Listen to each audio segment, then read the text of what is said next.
This one's louder, faster, closer, but we'll slow it down the way memory slows, when there's too much to carry all at once. Tonight, we're not stepping into the world of knights or thatched roofs or wandering gods. We're stepping into the 1940s, not to storm beaches, not to fly bombers, but to live in between the flashpoints. A single street, a single pair of boots, a day in the life of someone who didn't make history, but had to survive inside it. If you're still with me, dim the lights, let the noise of your day drift out, and let's begin. The walls are thin, so is the mattress, but you sleep anyway, because you're tired enough to make it work. Outside, the world hasn't started yet. Still that strange, grey kind of early morning quiet, where even the air seems to be holding its breath. You roll onto your side, hear the soft creak of the springs, and the even softer hum of the blackout curtains brushing the window. You haven't seen the stars in years. Your name isn't in the paper, and that's good. You live in London, not the fancy part. Not the bombed-out part either. Just a neighborhood that's still mostly standing cracked windows. Sandbags out front, tape across every pane like an apology. You wake slowly, not because the day is gentle, but because your body's learned the rhythm of doing without rest. You dress in the cold, layer by layer dot stockings, with a run in them dot skirt with the patch you tried to hide, wool cardigan that still smells like smoke, because everything smells like smoke now. You lace your boots dot tight dot quick, then pause dot and listen. No sirens, not yet, no planes, no rumble overhead. Just a kettle starting to boil, and a neighbor's radio mumbling through the wall. You breathe out, then head. Downstairs, the kitchen's small, paint peeling from the corners, tin cans stacked like trophies beside the sink. Breakfast is powdered eggs, half a slice of toast, and tea that tastes more like metal than leaves. You eat it anyway. The news says something about the Eastern Front. You don't know where that is, exactly. You don't need to. You just hope it stays there. Outside, the street is quieter than it used to be. Not empty dot, just thinner. You nod to Mrs. Wilkes as she sweeps rubble from her front step. Her son went missing last winter. She still puts out a cup for him. Every Friday, no one says anything. You walk to work. Boots echo on cracked pavement. Your satchel swings at your hip. A ration book inside ID card, and a small, folded photo creased too many times to be clear, but still important enough to carry. You work in a factory now. Used to be used to grade essays about rivers and kings and whether Pluto should be a planet. Now you rivet metal day after day, row after row. The air thick with dust and oil, and something that smells like fear, but isn't named. You share a bench with Ruth. She used to sing. Now she hums while she works. Sometimes you hum to dot quietly. The factory floor is loud, but not chaotic. It's the sound of 100 people trying not to think too hard about why this piece of metal needs to be perfect. Lunch is quick. You eat sitting on a stack of crates behind the loading dock. Cold bread, apple, If you were lucky yesterday, and half a cigarette passed between 3 hands. No one really talks, but you all listen, because you can hear it far off, that low sound, like thunder, but wrong. Ruth taps your shoulder. Could be practice. You nod and pretend that's comforting. You return home after dusk. The light's been different for years, now dimmed, hidden, stretched across every evening like a bruise. The blackout curtains go up again. The radio stays low, and the matches are kept where you can find them in the dark. You eat canned soup. You reheat tea. You stare at the candle, flame, and try to remember the sound of peace. Then the siren comes. It always starts soft, low and slow, then rises high, screaming. The kind of sound that makes your heart freeze, even when you've heard it 100 times. You grab the CHEL, the coat, the flashlight that barely works. You move fast, but you don't run. You can't afford to trip. Not now. You join the others in the shelter. Beneath the street, the walls smell like old stone and tin. The air is thick with body heat and unspoken prayers. You sit between Ruth and a boy who's too young to remember the first raids. You count the seconds between the siren and the first distant boom. 12 tonight could be worse. You sleep there eventually, not deeply, but enough, wrapped in borrowed blankets, knees pulled to your chest, cheek against the wall. You dream of silence, not peace, just silence, the kind where birds sing again, where the sky is just a sky, where boots are worn for walking, not for running. And in the morning, you wake up. That's it. You wake up. You step back into the world. You wash your face in cold water. You lace your boots. And you begin again. Not as a soldier. Not as a hero. Just as someone. Trying to live in the cracks between history and hope. Because that's what most people did in World War II. They endured quietly, bravely, one day at a time. By the morning begins with silence. That's rare. You open your eyes to stillness, no humming planes overhead, no distant rumble, no shouted instructions from the street.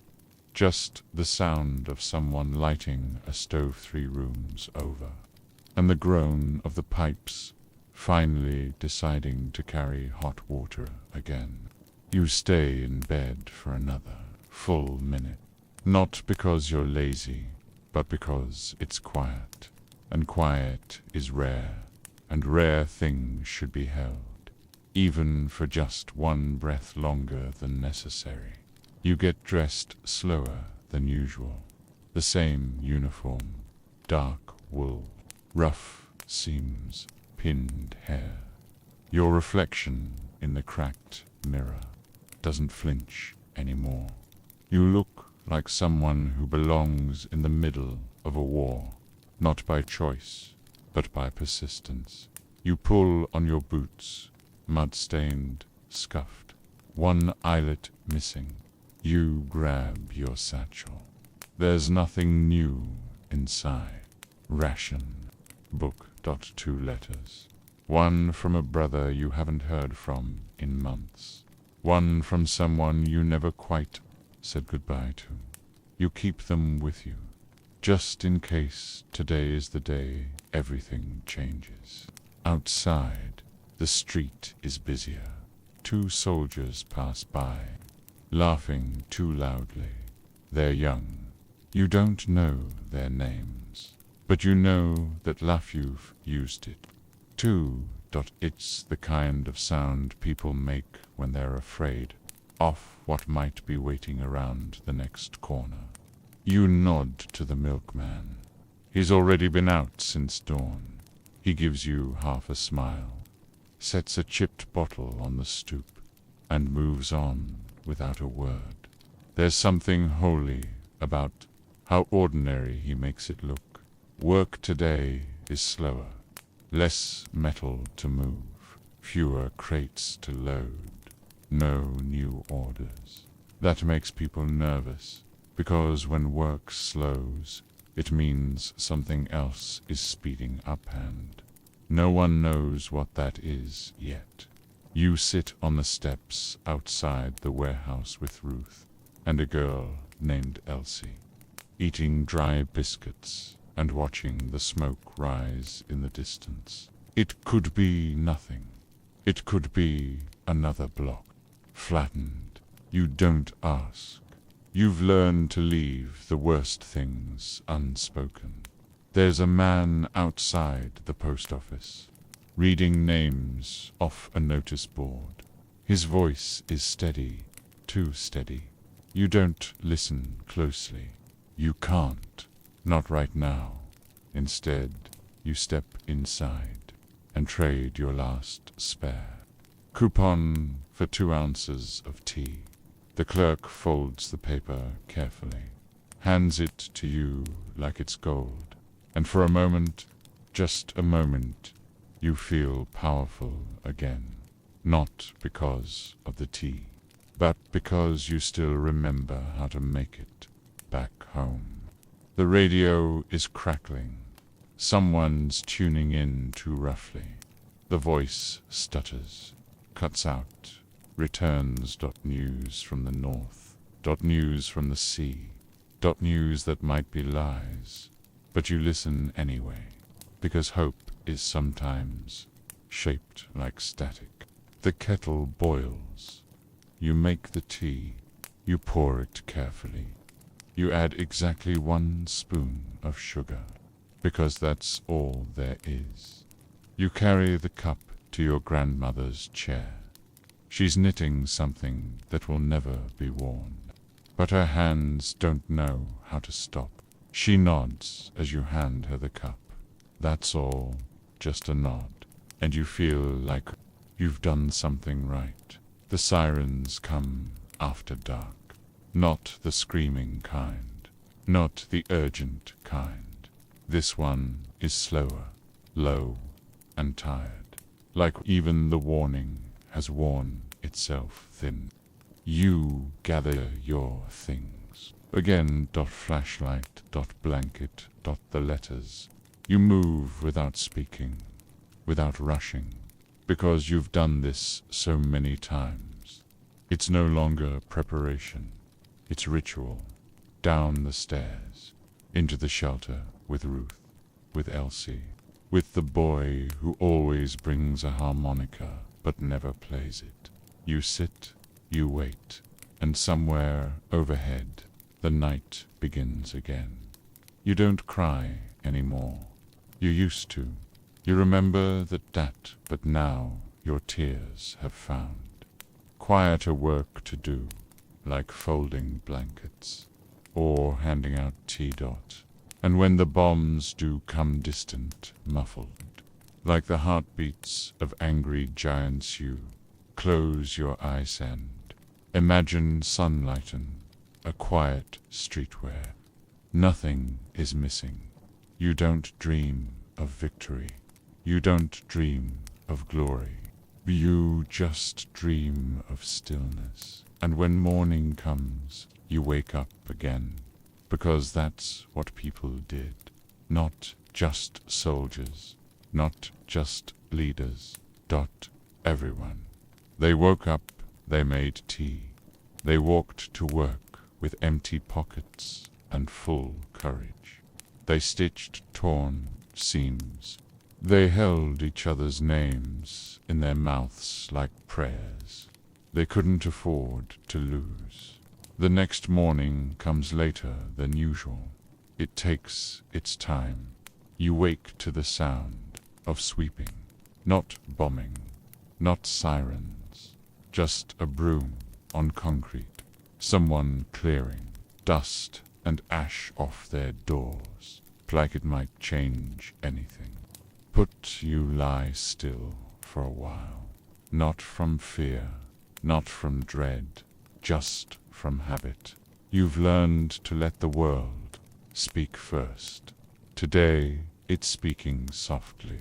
You get up, wash your face in cold water that smells faintly of rust, braid your hair, tie it off with the same bit of ribbon you've had for 3 years. It used to be blue dot, now it's mostly just thread. You dress quickly, same cardigan, same patched stockings. You check the ration book in your satchel, even though you know it hasn't changed. You always check not for food, for control. You pass the baker's on your way to the train station. There's a queue outside, no flour today.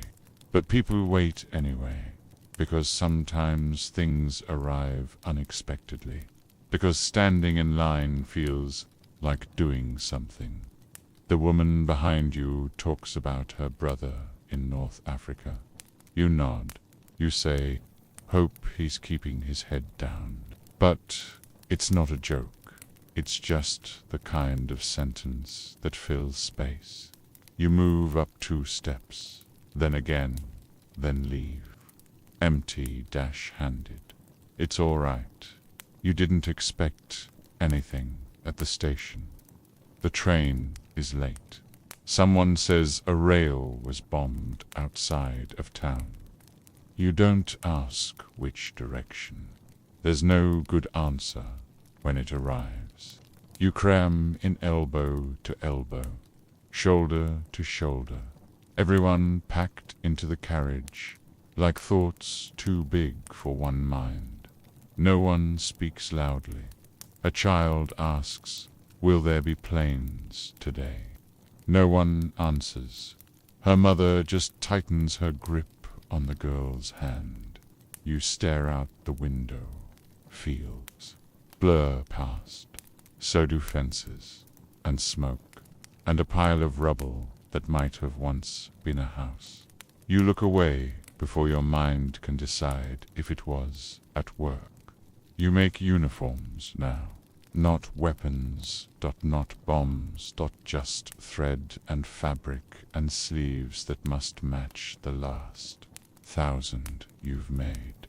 The sewing machine stutters in rhythm. Your foot taps with it. You hum a little.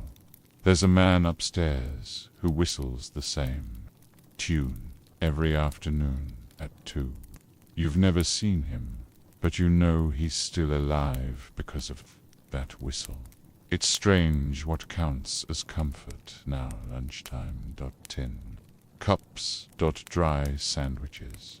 A thermos of lukewarm tea that tastes faintly of smoke and sugar. You share a corner of the factory floor with Ruth again. She has a hole in her glove and doesn't bother hiding it. You trade half an apple for a bit of jam. On stale bread, no one counts. No one keeps score. Not anymore.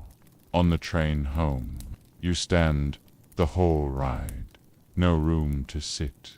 But you don't mind. The man next to you says they might be opening schools again soon. His voice is hopeful, but his eyes flick to the sky every time the clouds shift. You nod. Smile politely, and wonder how many children will still live nearby to attend. You walk home under a dusky sky. The clouds hang low like they're listening. There's chalk on the street corner hopscotch board, drawn quick, smudged by yesterday's rain. You step around it, then stop. Turn. You step into the squares. 1 foot, then the other. You don't hop, you just walk the pattern. all the way to the end. Just because, at home, the lights stay low. Not because of the rules, because the power's out again. The radio doesn't work. The water's slow. The ceiling drips in the back corner. But you've learned to put the bucket in just the right place. You light a candle. Stir a small pot of stew that tastes more like salt than anything else. Then anything else. Eat slowly. You think about the sewing machine, the child's question, the whistle at 2 p.m., and you think this is what history forgets. The bits between the bombs, the walking, the working, the waiting, the trying before bed. You stand at the window, curtains drawn, but just enough to see out. There are no stars tonight, but there are shapes, rooftops, clouds, the outline of a chimney that still stands. You touch the letters in your satchel again, not to read them, just to feel them. Then you lie down on the same bed, in the same clothes, and say nothing, because you've learned that some kinds of bravery don't need to be spoken out loud. You just get up again tomorrow, and that's enough. Put Sunday, or maybe it's not. Days blur now. You used to count them by the calendar, by work shifts, by train times. Now you count by sirens, by which wall cracked last, by how many candles are left in the drawer. Still, it feels like Sunday. Quiet. Be still. No boots stomping down the hallway above you. No. Delivery carts rattling past the window. You wake slowly. Your hands are stiff. The kind of stiff that tells you you've slept longer than you meant to. You sit up. The kettle isn't on. No one else is stirring. And for just a breath you pretend the war is over. You boil water. 3 matches to light the stove. One burns too fast. You don't flinch. You pour the water carefully over yesterday's tea leaves. Let it steep longer than you should, stretching every flavor. The mug warms your hands. You drink it while standing in the doorway, one hand against the frame. Your bare feet on cool floorboards. Outside. Pigeons shuffle along the windowsill.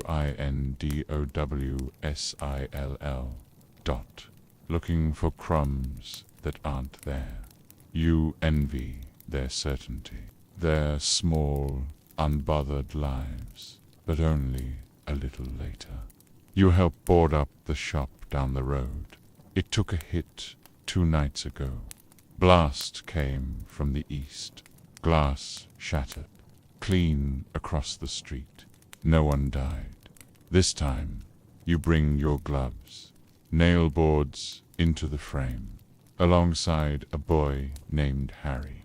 He's 17, smiles too wide, keeps talking about going up to join the Home Guard next spring. You nod. Let him talk. He needs to believe in spring. So do you. On the way back, you pass the old church. It still stands. Stained glass, long gone, roof patchy, but the bells still work. Someone rings them once, every few days, not for a reason, just to remind everyone that something still echoes today. The sound floats through the streets like a song no one wrote down. You stop walking, close your eyes, and listen until it fades. You check in on Ruth before supper.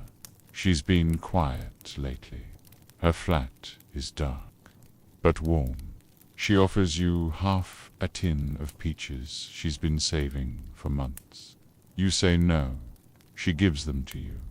Anyway, you eat one, and it tastes like sunlight, like a memory you forgot you still had. You both cry a little, not much, just enough. Then you help her fix the curtain rod that fell during the last air raid. You hammer it back into the crumbling plaster. It holds. You call it good enough, because it is. Night falls early now. The sky turns the color of bruised stone.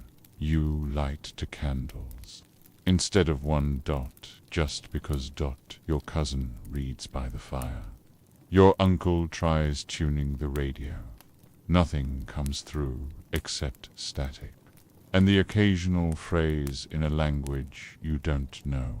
You hum quietly to yourself. That old tune from before, the one the man used to whistle at the factory.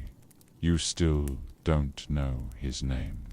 There's no raid tonight, no sirens, no warning, just wind and the creak of wood and the ticking of the clock on the wall that doesn't keep perfect time anymore, but keeps enough.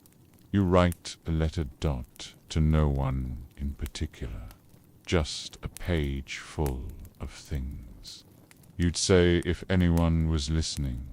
You fold it, tuck it into your ration book. You might never send it, but it's there, and that matters when you lie down. The blanket feels heavier than usual. So does the silence, but you let it wrap around you anyway. Because this quiet, this rare, fragile quiet is a kind of survival, too. You close your eyes, think about the church bell, the peaches, the curtain rod, the boy who believes in spring. And as sleep creeps in, you tell yourself what you've always known, but rarely said out loud. The world doesn't end all at once. It ends slowly, or not at all. And sometimes it even begins again in candlelight, in laughter, in tea leaves, reused one more time. This morning starts with fog, thick and low, like the city's decided not to wake up yet. You can barely see the buildings across the street. Everything looks softened, blunted, like it's been wrapped in wool. It would almost be peaceful, if not for the sound of boots echoing from somewhere you can't quite place. You listen for the rhythm soldiers, police, volunteers. Doesn't matter. You finish tying your laces. You button your coat. You step outside. Anyway, because that's what you do. The corner bakery smells like nothing now. The windows are still taped. The sign still says closed for repairs. You stopped hoping they'd reopen months ago. Instead, you walk 2 streets over to the community kitchen. There's a line already. People standing still, holding pots, mugs, tin bowls that have seen better decades. Pick a boy with one glove is trying to balance a bucket of soup while his sister laughs at him. You hand them your biscuit. You weren't hungry anyway at work. There's talk of ration changes. You hear the word meat and don't react. You've forgotten what it tastes like, and you've stopped missing it. Instead, you roll up your sleeves, tie on your aprons, and begin the day's tasks sorting packages, not weapons, not letters, just relief boxes, flour from Canada, soap from America, cocoa you can't quite believe is real. You open one dot, touch the paper, close it again carefully. It's for someone else. You don't mind at lunch. Ruth isn't there. No one says, "Why?" You don't ask. You sit with Elsie instead. She tells you about a wedding she remembers from before the war candles. Flowers, a dress made of real silk. She laughs once, seems stupid now. You tell her no, not stupid, just before. And she nods like she understands what you mean, Tevin, though you never really said it. The air raid siren comes early, just after dusk. You don't run, you don't even hurry. You just close the register, tie off your scarf, and follow the crowd through the narrow alley that leads to the underground shelter. Someone's playing cards on an overturned crate. A child is asleep on her father's shoulder. The smell of sweat, smoke, and damp coats settles over everything. You find a space along the wall. Slide down. Pull your knees to your chest. The bombing doesn't last long tonight. Just one pass. 2 THUDS. Dot far enough away that the ceiling doesn't shake. Dot close enough that no one talks for a full minute afterward. Then the silence returns, and it's worse. You get home after midnight. The streets are darker than usual. The moon is behind clouds. You can't tell if the buildings look different, if you're just too tired to recognize them. Inside. You light one candle. Not because you need to see, just because the flame feels like something alive. You don't undress. You don't eat. You just sit on the edge of your bed and let your thoughts settle like dust. You think about Ruth. About the boy with the soup. About silk wedding dresses and Canadian flour, and about how strange it is. How war doesn't just destroy things, it thins them, stretches them out, makes every little thing feel either too much or never enough. When you finally lie down, you stare at the ceiling. There's a crack running through the plaster that wasn't there last week. You trace it with your ice and tile, your thoughts quiet until your chest stops tightening with each breath, until sleep finally takes you not like a warm blanket, but like fog.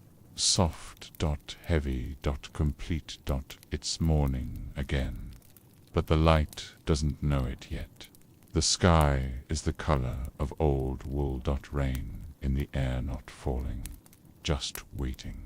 You wake with a stiffness you didn't earn in your sleep, the kind that settles in over time from worry, from waiting, from holding still too long in shelter. You sit up, the blanket falls off your shoulders, the air bites a little, but you're used to it. You stand anyway. The kettle whistles. You didn't even realize you'd lit the stove. Your hands move without thinking. Now, sugar's low, but you add a pinch. You stir twice. You take your mug to the window and watch the street. Just like yesterday and the day before that. Someone's patched the roof across the way. Tar paper, wood, maybe faith. It won't hold forever, but then nothing here does. Your walk to work takes you past the park. There's not much left of it. The benches are broken. The trees are splintered. There's a crater where the playground used to be. But you still walk through it, because it's open, and because the air smells different. Here, cleaner, if you don't look down. Someone's chalked a hopscotch grid on the edge of the path. half washed away by last night's rain. You step around it, then change your mind. You hop once, just to feel something lift at the factory. Ruth is back. She doesn't say where she was. You don't ask. You just hand her a spool of thread. She nods, and that's that. You work in silence for a while, filling crates, measuring fabric, marking bundles for units you've never seen and may never exist. Someone plays the radio softly. The news is the same as always: losses and advances, never in the same sentence. You think about writing a letter tonight, just to fold it, just to hold something made of words. By afternoon, the air changes. Not a siren, not yet, but the silence goes heavy. People move a little faster. Voices drop. You keep working, not because you're brave, because you're used to it, and because work gives your hands something to down. Your mind wants to go somewhere it shouldn't. The raid comes just after 6. Early sharp. You and Ruth walk together to the shelter near the station. She carries a bag of knitting. You carry your SATCHEL.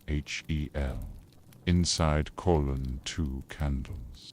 A book of poems you've never finished, and the same photograph you've been carrying since the first siren sounded. The shelter is half full already. People sitting close, shoulder to shoulder. Nobody looking up. A girl reads a magazine with the cover torn off. A man mutters a prayer into his collar. The woman beside you offers a sweet she's saved from Christmas. You take it. You don't thank her out loud. You just press it in your palm and nod. That's enough. The bombs are closer tonight. You feel it in your ribs. The ceiling trembles once dust falls. Someone gasps, but the walls hold, and so do you. Ruth reaches over and touches your arm. Her fingers are cold.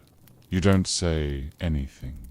You just let them stay there when the all-clear sounds. No one moves right away. It's like breaking a spell, the kind you don't even realize you were under. Eventually, you stand, stretch, dust off your skirt. Step back out into the world like nothing happened, because that's how this works. You survive quietly, and you continue. Home is still standing. You light 1 candle, set it on the table, breathe. Then you open the poetry book, pick a page at random, read it aloud to no one. The words don't solve anything, but they don't make things worse. And tonight, that's more than enough. You fold the sweet into a scrap of cloth. You'll eat it later, maybe tomorrow. Just knowing it's there makes the night a little softer. You lie down, blanket pulled to your chin. The wind hums against the shutters, and your last thought before sleep is simple. I am still here. I am still whole, and tomorrow will come back us. I will meet it. You wake before the sun, not because you meant tube, because your mind was already halfway through the day before. Your body caught up. The window is pale, that particular wartime kind of paler. Shade that's more absence than light. No birdsong. Just the soft clatter of a milk cart. A voice calling out a name no one answers to anymore. You sit up. Stretch. Feel every tired muscle remember itself. You say nothing. You just stand and begin again. The stove doesn't light on the first try, or the second, by the third. You're muttering quietly, not curses, not prayers. Just that strange middle ground where memory and frustration blur. The kettle rattles once the flame catches. You stare at the chipped edge of your teacup while it boils. You remember the crack wasn't there last month. You remember because this cup is your favorite. And war has taught you to track the smallest losses. Today, the sky stays low. A blanket pulled tight over the city. Everything muffled, the news says. There's been movement in the north. You don't ask what kind. You don't want to know if it's advance or retreat. You just want to make it through your list. Deliver 2 letters. Find candles. Trade for soap. Check on the old woman 2 doors down. It's not survival by strategy. It's survival by small errands. And sometimes it works. The letter you deliver first is from someone who's stopped signing his name. Just initials now. You don't ask questions. You slide it under a door, tap twice, and walk away. That's all it takes to stay human. Sometimes a small kindness stone, without the need to explain it later. You find soap. 2 slivers wrapped in paper, traded for a tin of jam you'd been saving. You don't regret it. Not really. The woman who gives it to you doesn't smile, but her hands shake when she passes it over. You both understand that this is the best part of your day. You say, "Thank you." She just says, "Be careful." You spend the afternoon helping patch the roof of the church. The Reverend doesn't ask why. He just hands you a hammer, nods once, and starts pulling shingles from a crate marked "Caution, Ammunition." You both laugh. Then you don't. You sit on the roof in silence for a long time after the work's done, looking out over streets that used to be maps and are now more like scars. He says, "It'll end someday." And you say, "I know," even if you don't. That night, the air is still. No sirens, no whispers. Just quiet, heavy, real quiet. The kind that feels like a borrowed luxury. You take a longer bath than you should. Use one of the soap slivers. Let it lather. Let it drip down your shoulders like something sacred. You don't rush. Not tonight. Dinner is boiled potatoes and half a carrot. You eat slowly, not because you're savoring it, but because eating quickly feels like forgetting. And you don't want to forget this quiet. Your neighbor stops by after supper. She brings a torn book of crossword puzzles. You both sit by the candle and solve half of one. You guess resistance. She guesses shelter. Both fit. When she leaves, you check the sky. Still low. Still quiet. Still holding back. Whatever waits above it, you lie down fully clothed. The blanket already warm from last night, and you whisper to no one. Let tomorrow be like today, or worse, but not suddenly. Then sleep, still heavy, still dreamless, still the most radical act of hope you have left. You wake before the knock, but it still makes you flinch. 3 quick raps on the door. Not loud, not urgent, but different. You sit up fast. Pull the curtain aside. Just a sliver. It's boy maybe, 10 wearing a tube coat and shoes that don't match. He doesn't say anything, just holds out a folded note. You open the door, say nothing. Take the paper, nod. He nods back, then runs. The note isn't long, for words. She's safe. North tonight. No name, no signature. But you know who it's from.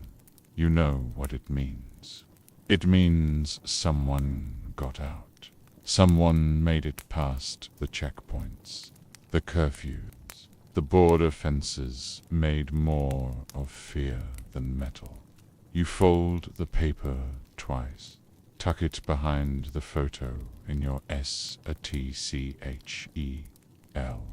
and just for a moment, you let yourself feel something that's not worry. Maybe not hope exactly, but close. You still go to work, because that's what you do.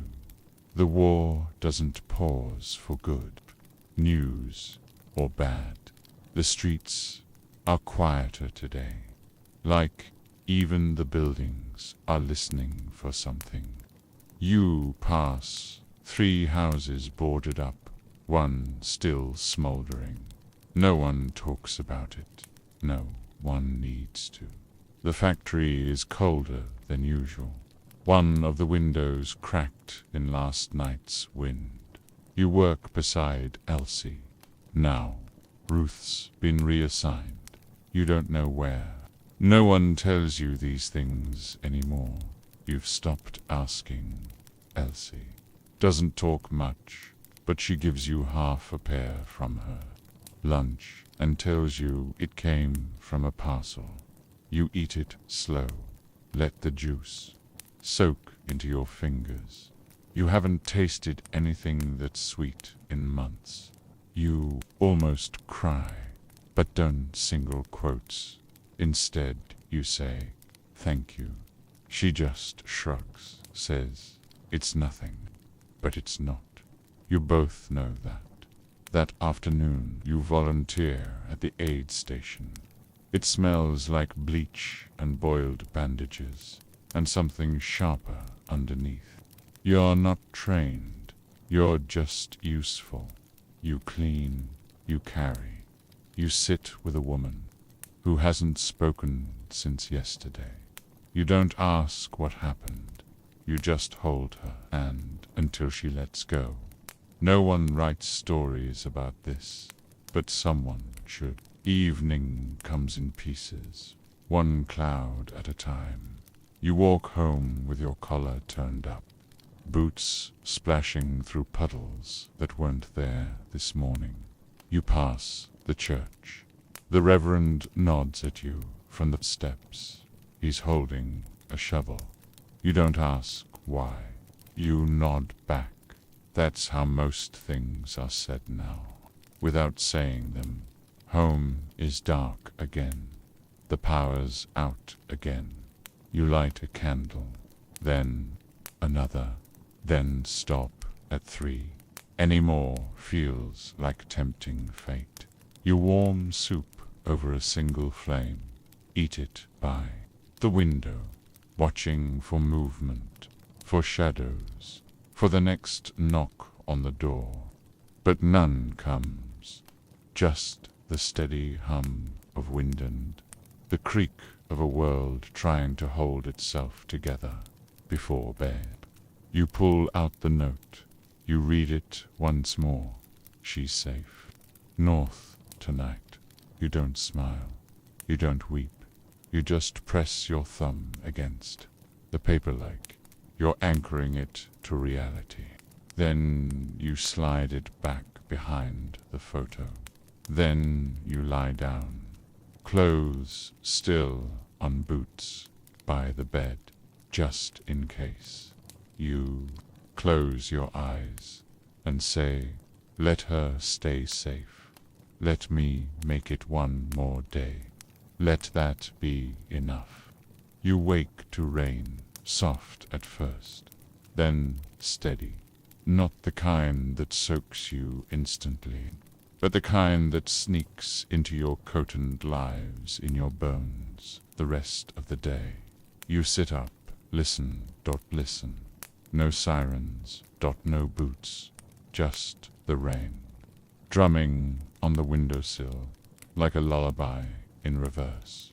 You take a breath, a long one. And hold it, because nothing's gone wrong yet, and that in itself feels strange. You don't eat breakfast, not from hunger or lax-juiced, because you're tired of the taste of what's left. Instead, you walk, no real destination, just forward, past the same rows of empty shops, past the same boarded-up windows, past the same poster peeling from the brick wall. Keep calm, carry on. You want to laugh, but you don't. There's no one to hear it. The rain hasn't let up. Do duck into the train station just to be dry. It's mostly empty. A few soldiers, a nurse asleep on a bench, a child clutching a suitcase bigger than he is. You sit, just for a while, let the sound of trains and voices fill the space your thoughts would otherwise take up.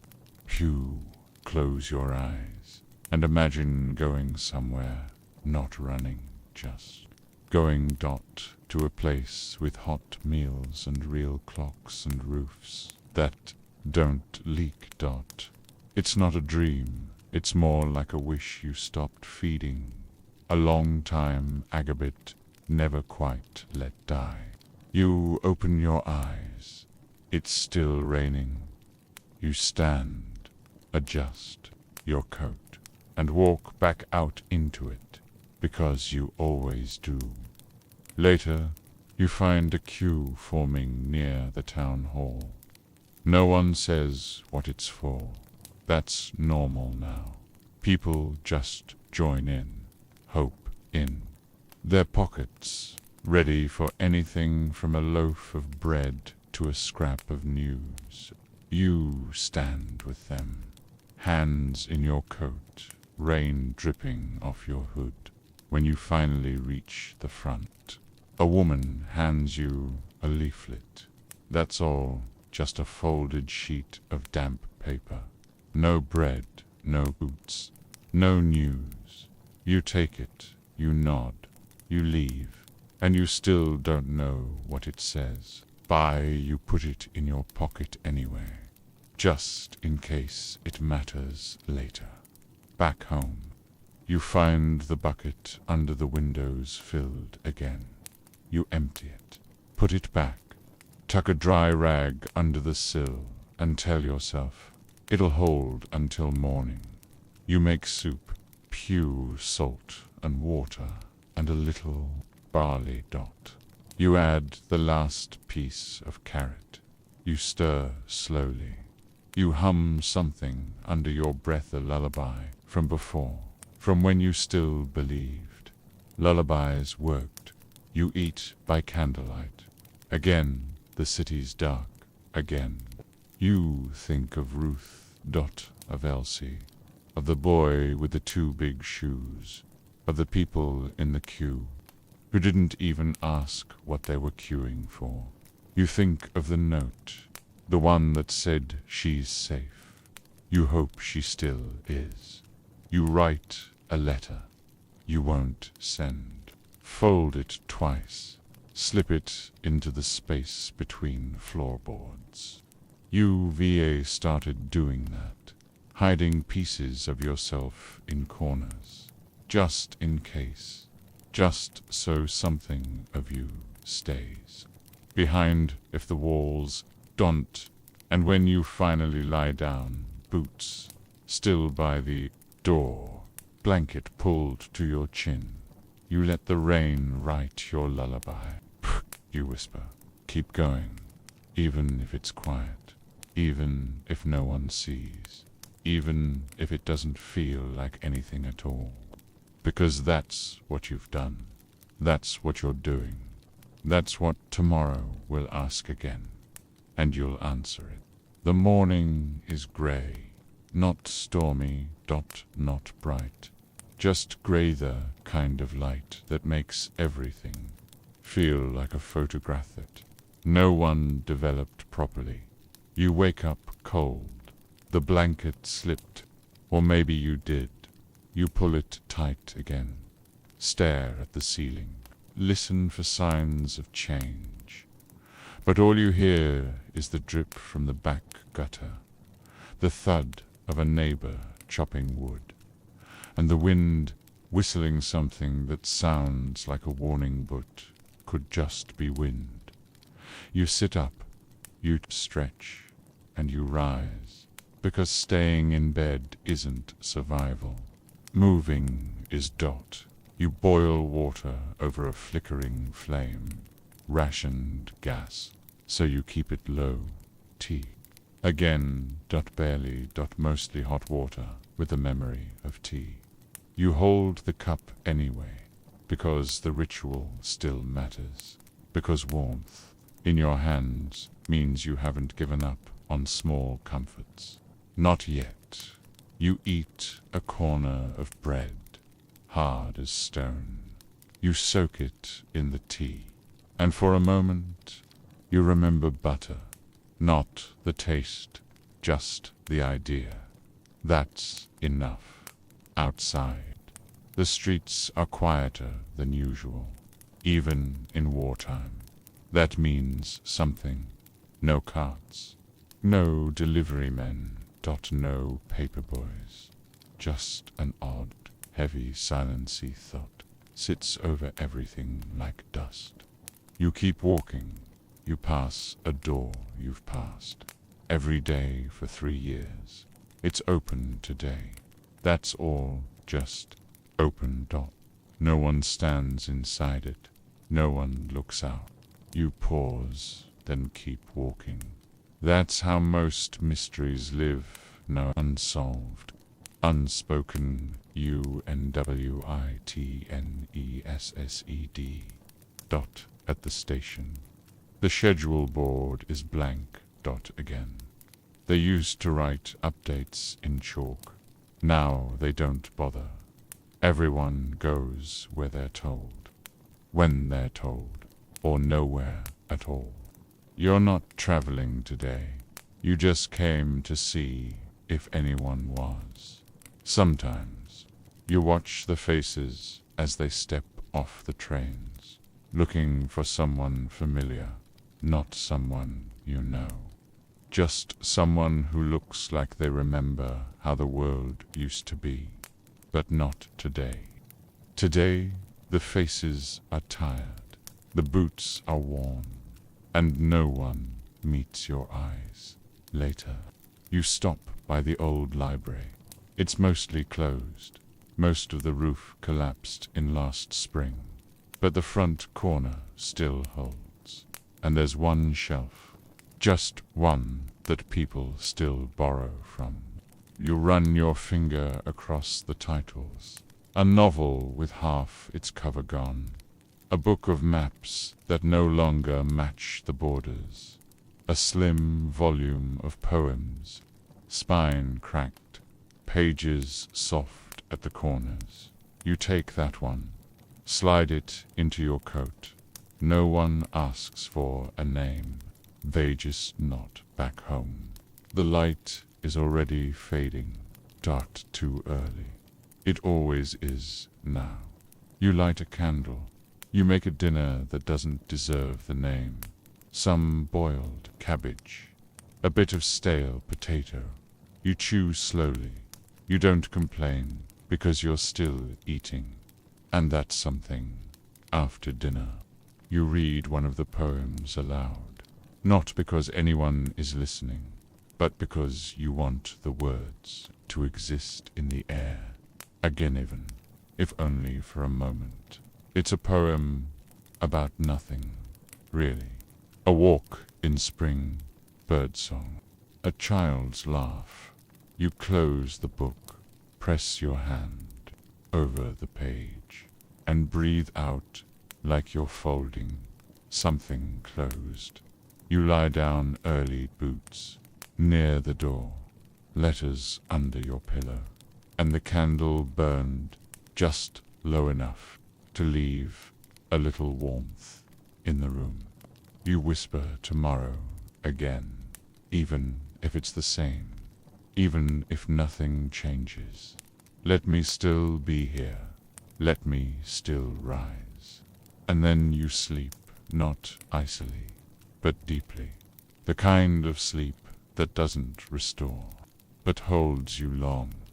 Inotto, try again. It's just past dawn. You know because the window has stopped. Rattling dot. The wind's calmed. The sky outside is heavy with that thick, bluish-gray light hat. Makes everything look like it's waiting for permission. You pull your coat around your shoulders. Still damp from yesterday's rain. Still warm in places where you carry your own heat like a secret. You sit. You don't stand right away. You listen. No sirens, no planes, no shouts, just the creak of the wood beneath your chair, and the soft shift of something alive in the walls, maybe a mouse, maybe time itself. There's no breakfast, but you go through the motions. Anyway, boil water, pour it into the same chipped mug. Pretend you don't notice the crack has grown longer. You hold it with both hands, not because it's hot, but because it feels like a ritual worth repeating. You sip. It tastes like nothing, and still you say thank you. You walk to the station again, not to leave, just to see. People still gather there, not as many, but enough. A man with a suitcase he keeps opening, as if something inside might change while it's closed. A woman selling cloth strips from a wicker basket, makeshift bandages. Someone says, rags. Someone else mutters. You keep your thoughts to yourself. Someone hands you a flyer. You don't ask why.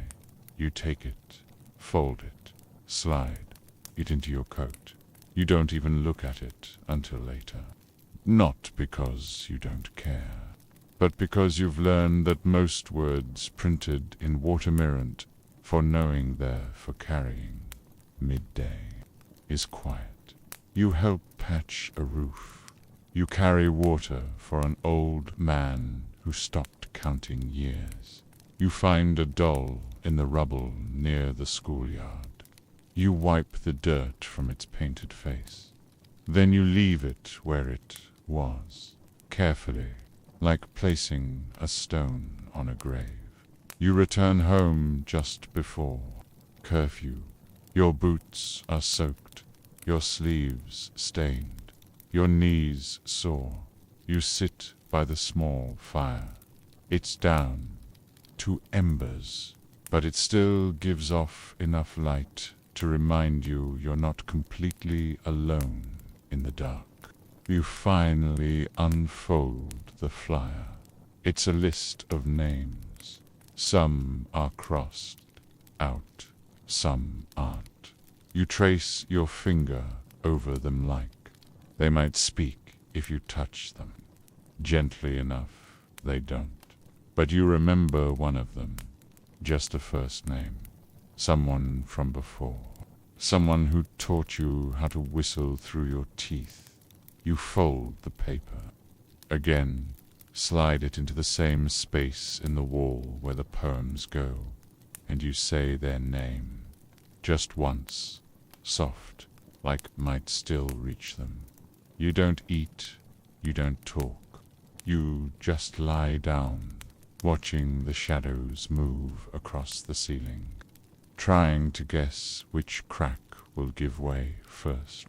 When the cold comes back and you whisper, keep going, even without news, even without reason, just keep going, because that's the job now. That's what it means to live through something big, to carry the small. Every single day, you wake to footsteps, soft ones, someone pacing in the flat above. You not hurried, just tired, like they've walked through a dream and haven't quite left it yet. You lie still, let the sound pass through you. Sometimes someone else's footsteps are all the proof you need that the world hasn't ended in the night. It's cold this morning, not bitter, just sharp, like the air's been honed by too many losses. You wrap yourself tighter, your breath fogs. The window, the street outside is lined with smoke, not rising, just resting, settled low in the gutters, like it gave up halfway through the sky. You count 6 people walking, 1 with a cart, 2 in uniform, 3 in silence. You watch until they disappear into the same quiet. You woke up with Dot. You light the stove. You don't bother pretending. It'll cook much. You boil water. Tear the last strip of a tea bag you've used all week. Drop it in. Let it steep like memory. Let it cool just a little. Then you drink it. It's the worst tea you've ever had, and you're grateful for it. The shop 2 streets over is open today. That's rare. You go, not because you need anything, but because open doors are becoming rarer than food. Inside, a woman is selling thread and pins and 2 bars of soap she refuses to part with. You buy a button, one. You don't need it, but it feels like proof that something can still be made whole again. She wraps it in paper like it's gold. You carry it home like a secret. Later, you find the boy with the harmonica, the one who never plays it. You ask him why. He shrugs, says, "It sounds different now." You nod, because everything does. But then, just as you turn to go, he lifts it to his mouth and plays 3 notes. Just 3. 1 high, 1 low. One that seems to float in the middle like it's not sure where to land. Then he stops, and neither of you says a word. You help a neighbor fix her fence. The wood is warped, nails are scarce, but you patch it anyway. She hands you a piece of bread. You tear it in half and give it back. You both pretend. You're not being generous, just practical. That's the safest way to be kind. Now the sirens don't come. Tonight, no raids, no warnings. Just wind through the eaves and a knock somewhere in the distance that never gets answered. You eat what's left of the soup. It's thin, but it's warm. You hold the bowl until it's empty. Then a little longer after that, because warmth is as much an idea as it is a temperature. You open the notebook you started last month, page 3. Still mostly blank. You write day 73 without knowing who's winning. Day 73 with both boots still dry. Day 73 and I'm still here. You close the book. You don't sign your name. You don't need to. It's not about being remembered. It's about being real even. When the world forgets to notice, you lie down. Same blanket, same creaking frame, same soft, tired, quiet. You whisper, "1 more day." If it's the same, that's fine. If it's worse, I'll be ready. If it's better, I won't dare believe it at first. And you sleep, not because you're free, but because you're still going. You wake in the dark, Again the clock stopped sometime in the night. You can't tell when. Doesn't matter. Time has softened around the edges. Lately, minutes stretch like wool washed too many times. Hours come and go without asking. You light a candle.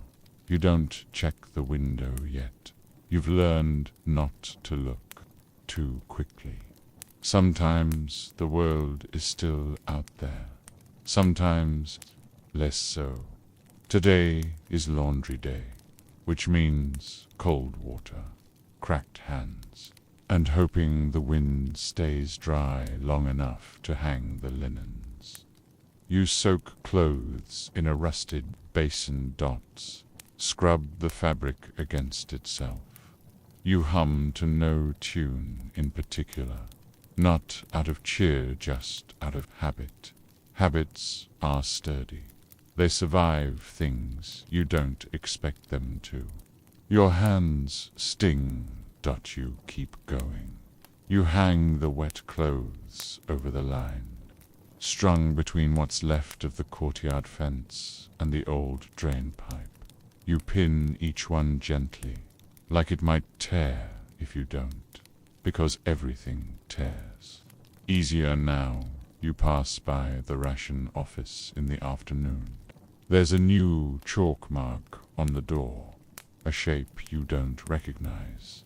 People whisper about it, but no one asks too loudly.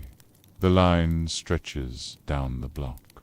Quiet voices, flat eyes. You stand with them, because there's nothing else to do. You get half a loaf and a tin with no label. You'll open it tonight, maybe later. You visit the schoolhouse. The windows are boarded, but the children still meet there. Just 6 of them, sitting on floor cushions, listening to Miss Annalise read from memory. You stand by the door and listen to. She's reciting A Midsummer Night's Dream. You remember a line or two. The children giggle when she does the voices. You almost smile. Almost, then the wind shifts, and the moment breaks. You nod to her as you leave. She nods back. That's all the thank you anyone needs now. On the way home, you stop at the church ruins. No roof, just stone walls and weeds where the pews used to be. Someone's lit a lantern on the altar. Just one. You don't know who. You don't ask. You stand in the doorway. You close your eyes. You don't pray. Not really. You just say, still here, and let that be enough. Back home, you open the tin. It's peas, soft and pale. You warm them, toast a slice of the bread. The smell fills the room. For a second, you imagine someone walking in someone from the before time's end, saying, is that it? You'd say yes. And mean it. You eat slowly. You clean the tin. You set it on the windowsill. You don't know why. Maybe just to prove it. Happened, you write in your notebook again. Day 70-4. The peas were real. So was the wind. So was the girl in the schoolhouse who asked if fairies wear boots. Today was real. I was in it. You fold the page. You tuck it under the candle. And you lie down. No sirens tonight. No THUDS. Just the sound of cloth shifting on the line outside. And the slow, tired rhythm of your own breathing. You whisper, tomorrow, bring what you want. I'll meet you at the door. The morning feels different. Not brighter, not warmer. Not warmer. Just less heavy. Like the sky is giving you space. Today, like the air has finally exhaled. You sit up, blanket still tangled around your legs, floor still cold. Same creak in the third floorboard when you stand. But today, for reasons you don't name, you notice the silence first, and it doesn't scare you. It soothes you. The water comes from the pump around the corner. It's working again. That's something. You wait in line with your bucket. The woman in front of you hums a lullaby. You don't recognize the tune. She doesn't sing it for anyone. She just sings because someone once did that for her. You close your eyes and listen. Pray just for a minute. Just long enough to remember that sound can still be soft when you return. You clean the room, not because it's dirty, because it matters. You sweep, you wipe down the window, you fold the blanket, you place a pebble on the shelf. You don't know why, but it feels like the right thing to do. It catches the light from the candle in suddenly. For no good reason, you think. Maybe the war is getting tired. You visit the post station, not to send anything. Not today, but sometimes letters arrive. Old ones, delayed, rerouted through places that barely exist anymore. There's one today, your name, your street. You hold it like glass. It's from your cousin, written in ink that's gone soft at the edges. You recognize the handwriting instantly. It's dated 7 months ago. It says, "The sky here is so wide. I forget sometimes that we're still in it. I hope the same for you." You close your eyes, just for a moment, then fold the letter and place it carefully in your coat pocket. You won't lose it. At home, you boil the last of the root vegetables.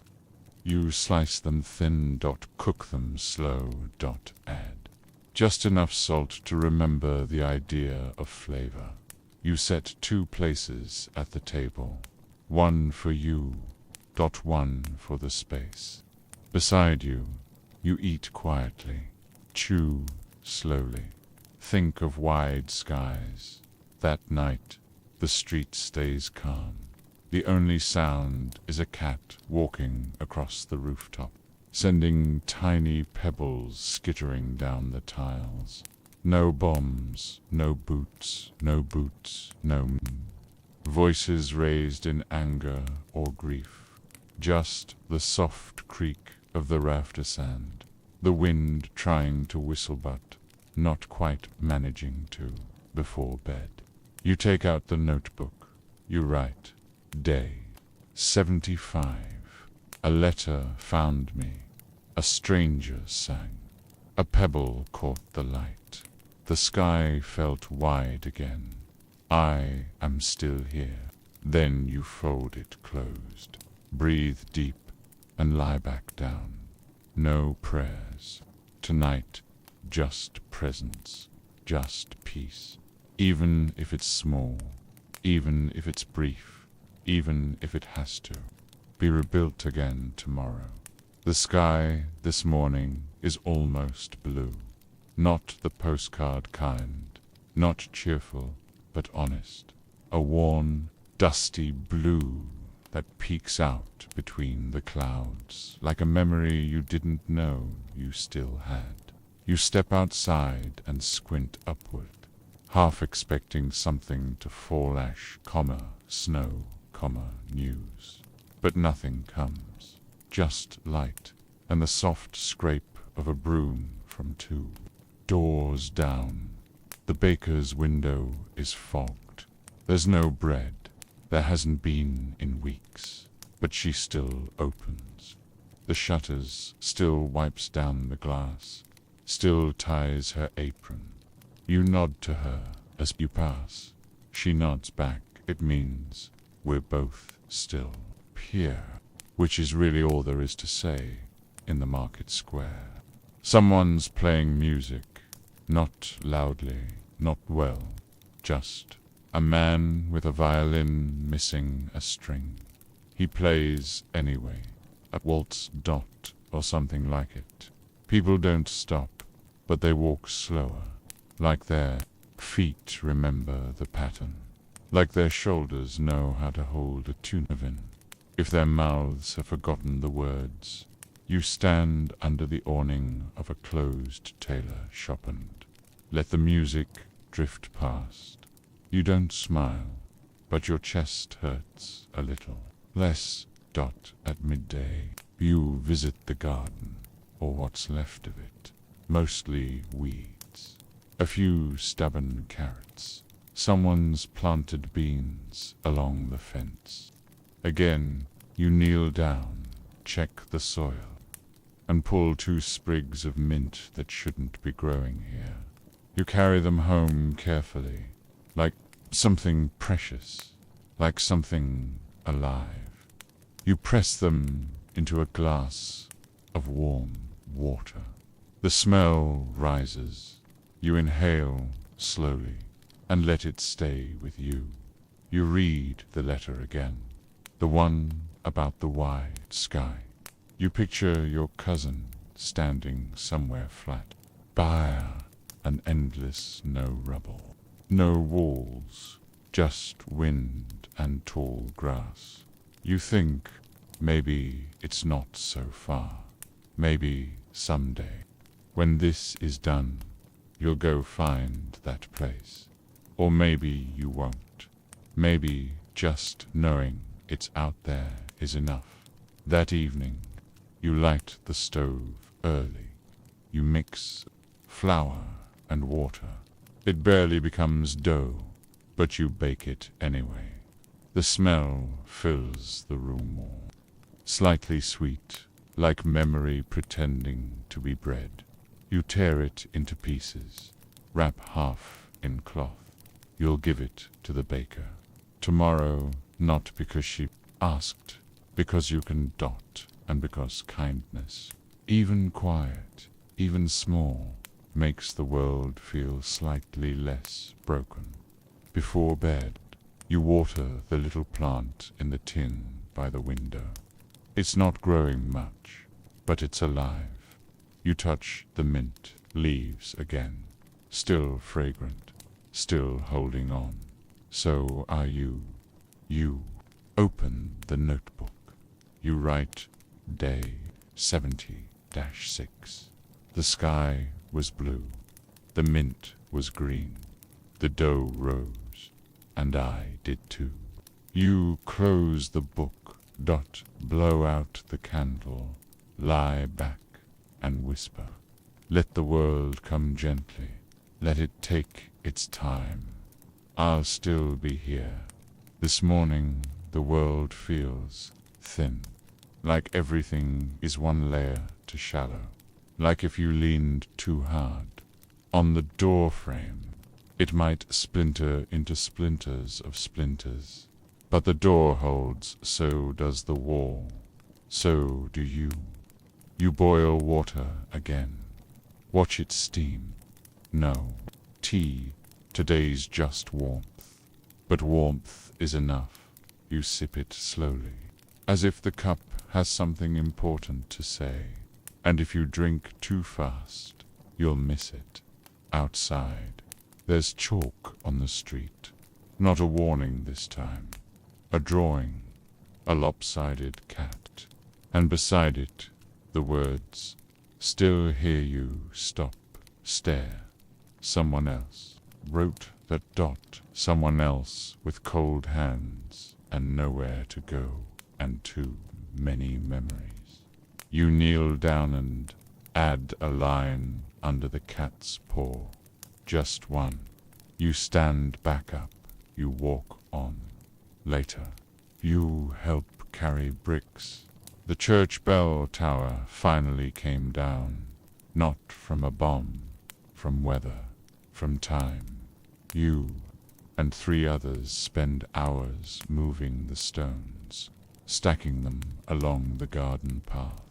No one says what they're for, but it feels like building. And that's enough. You scrape your hands. You laugh once when the pile topples. A real laugh, brief, sharp, startled. You didn't expect it. It stayed with you all the way home. Dinner is a stew you've made 3 times. Already this week, it doesn't taste better, but you're faster at making it. You hum that same tune the woman at the pump was singing. Yesterday. Still don't know what it is. Still feels like it belongs to you. Somehow you place a slice of bread beside the bowl. You light a candle. You eat slowly. Not because you're savoring it, but because you can.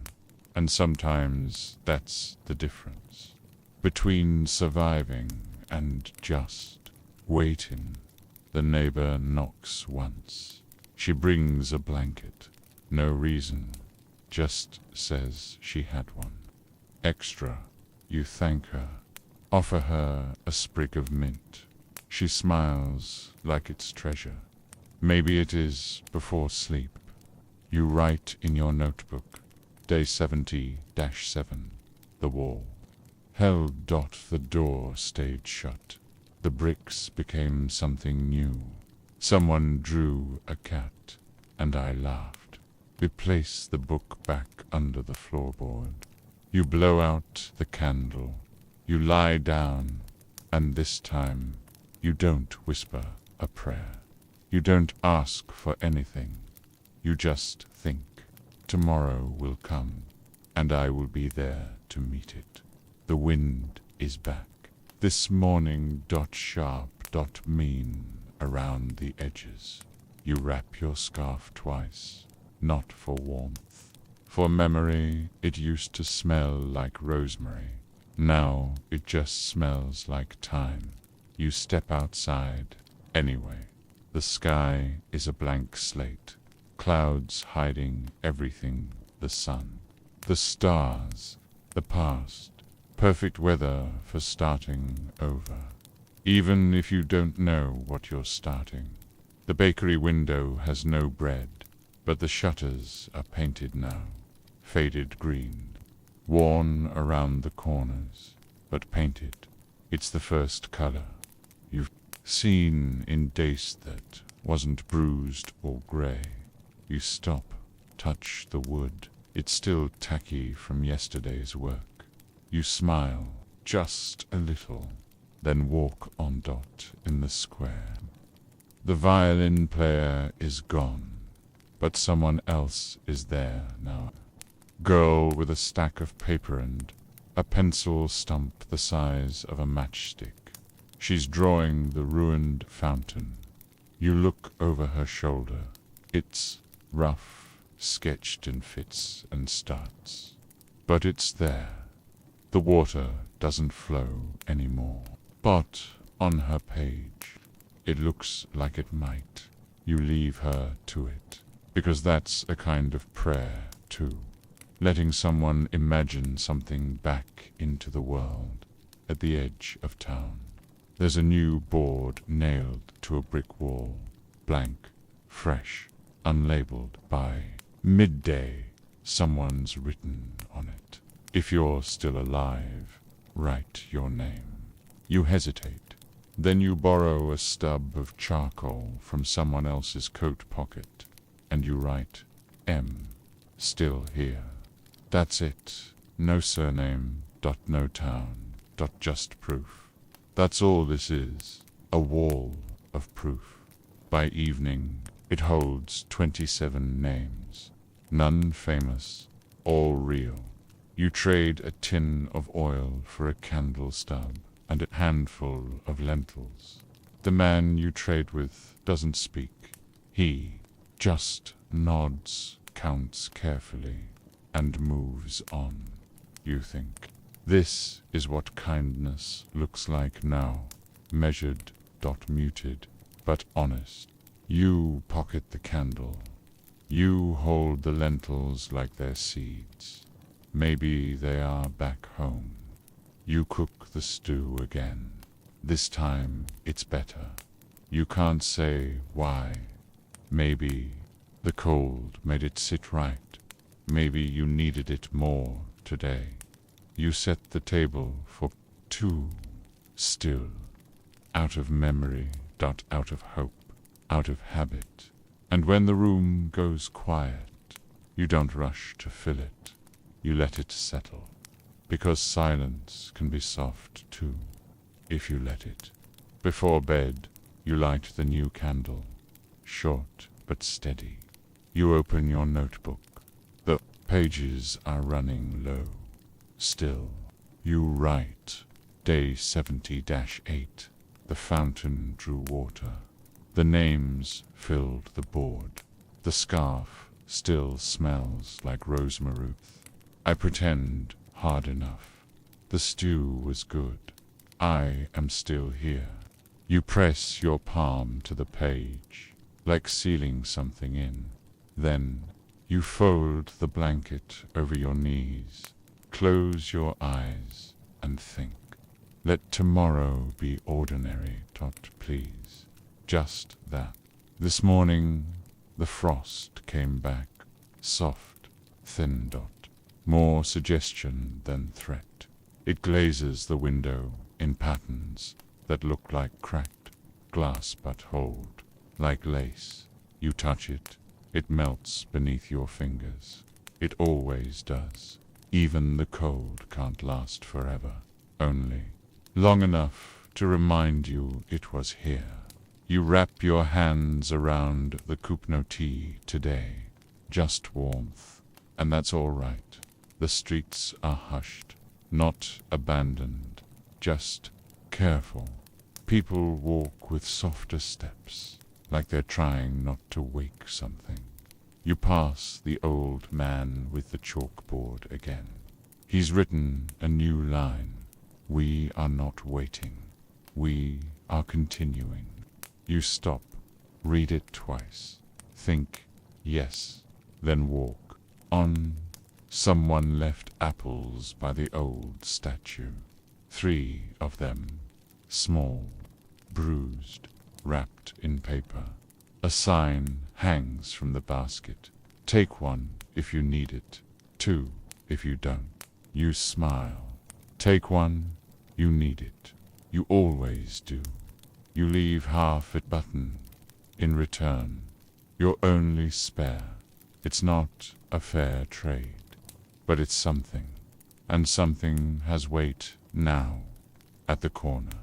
The violinist is back, but today he's not playing. He's just sitting. Beside him is the girl with the drawings. They aren't speaking, just sharing a piece of bread, passing it back and forth like a story. You don't interrupt. There's something holy in the hush between them. A kind of grace. You didn't think the world still had that, but here it is. On a broken bench, wrapped in crust. You spend the afternoon helping patch the school roof. The children moved into the basement. Last week, too cold upstairs, too drafty. You hammer quietly, mend what you can. There's comfort in knowing some things. Pack can still be fixed. A boy brings you a boiled potato in a handkerchief. He doesn't say anything.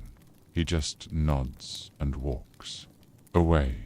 You eat it slowly, one bite at a time, like it's a feast. That night, back home, the sky clears. You can see stars, only a few, but they're there. You lean out the window and breathe deep, cold air, bright pinpricks, a sky older than every war that ever dared to darken it. You whisper not to be heard, just to say it aloud. You're still there. So am I. You write. Day 70-9. The chalkboard spoke. The frost melted. The stars came back. I took an apple. I left a button. It was enough. You close the notebook gently. Fold the blanket over your chest. Let your breath slow and think.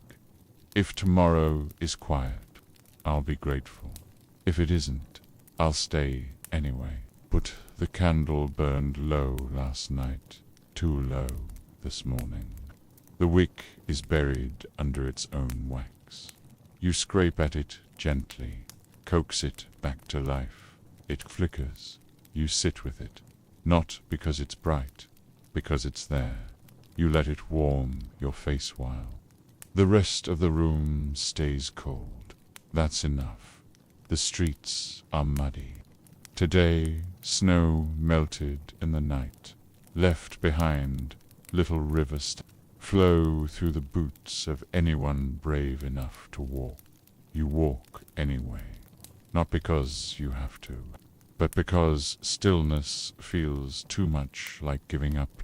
At the corner, the chalkboard's blank, not erased, just waiting.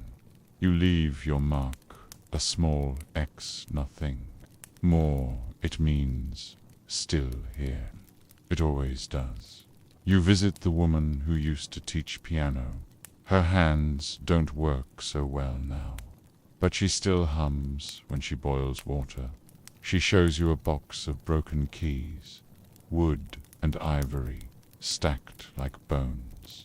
I keep them, she says, in case the world asks for music again. You stay a little longer than usual. You help her sort the white ones from the black. You don't say why by afternoon. The sky is pale, not quite sun, not quite cloud. Children chase each other in the ruins of the square. They play a game with no rules, no winner, just running, just laughter. You watch. You don't join in, but you feel your chest loosen, like the world's lungs are trying to breathe again, even if just for a second. Someone knocks on your door near dusk. It's the girl with the sketches. She holds out a folded page. You take it carefully, unfold. It's a drawing of you sitting by the wall, holding a cup, looking not sad, not proud, just there. She shrugs. I saw you yesterday. Thought you looked like someone. You nod. You don't know what to say. She smiles, walks off into the twilight. You stare at the drawing long after. She's gone. It looks like you, but quieter. Maybe that's what you've become. That night, you eat the last of the stew. You light the salvaged candle. It burns.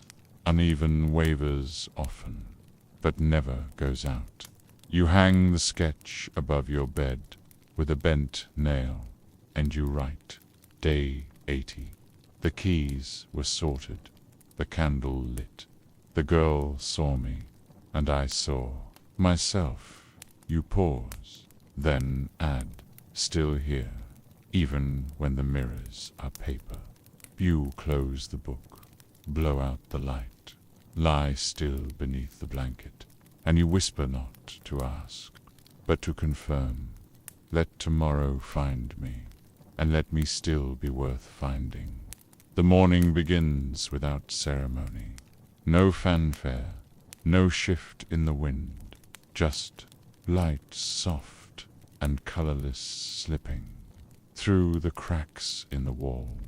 You stretch, feel the weight of your own limbs, like borrowed tools, still working, still yours, outside. Birds are louder than they should be. Maybe they don't know the war is still here, or maybe they do, and they've decided to sing anyway.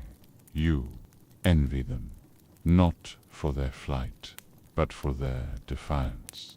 The water pump is frozen again. You and 3 others Take turns striking it with a brick until the ice gives up its grip.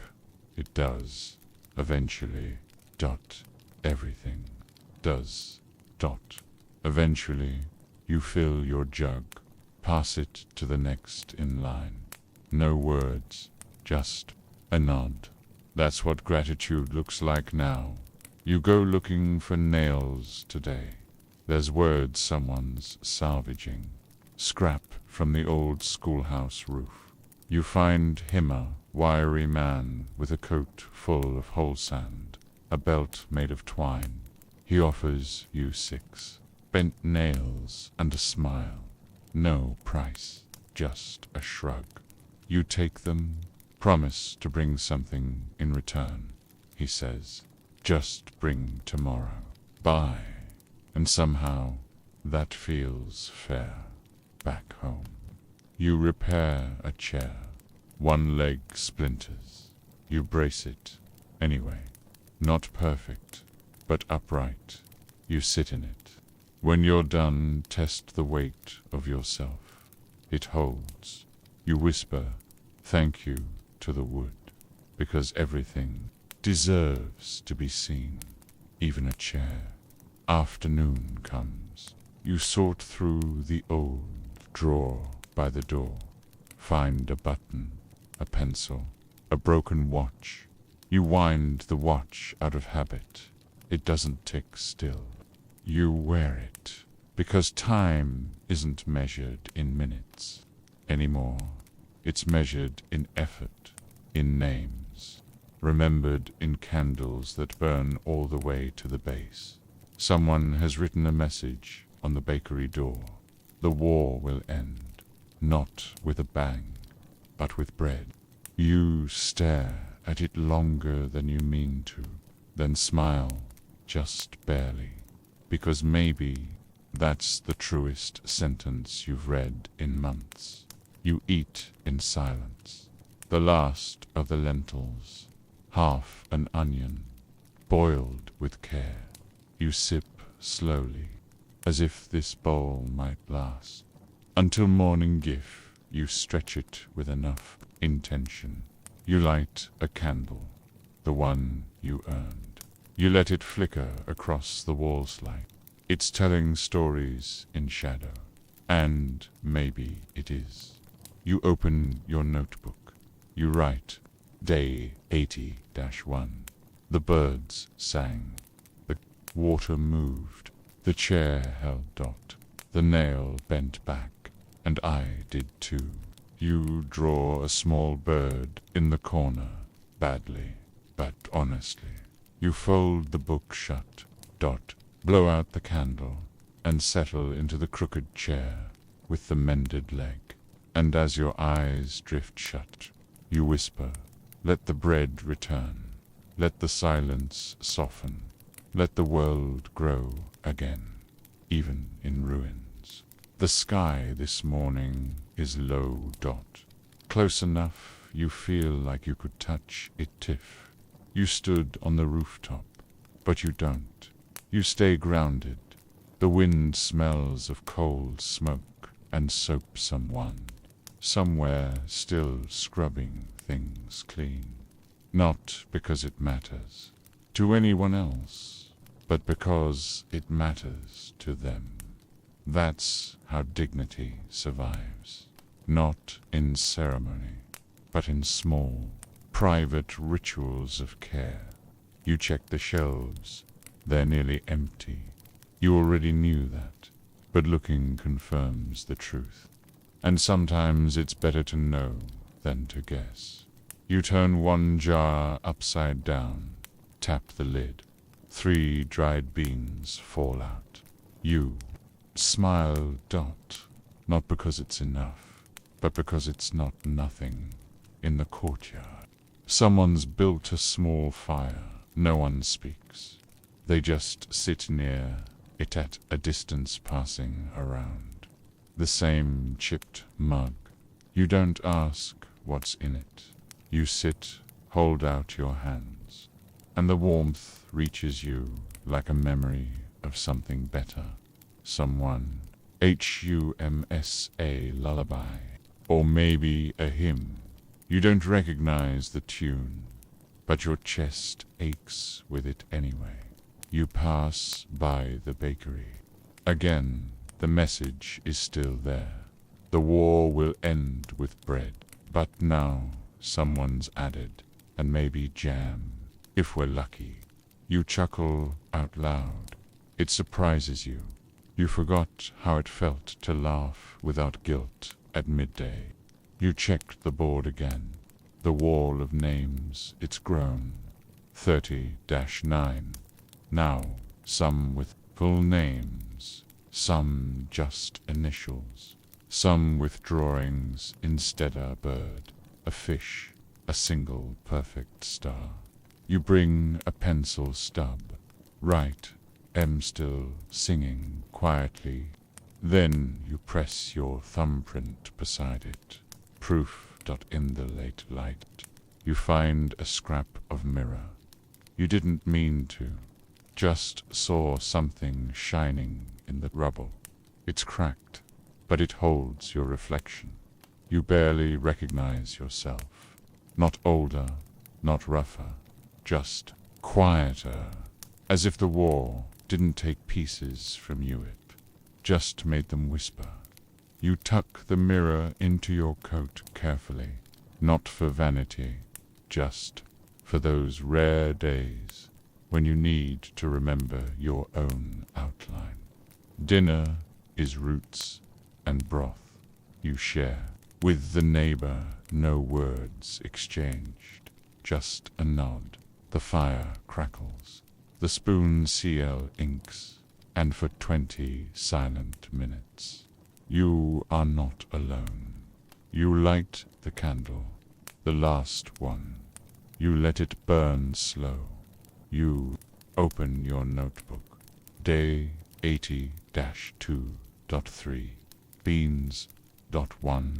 Fire. A broken mirror. 30-9. Names. And a laugh that didn't cost anything. You pause.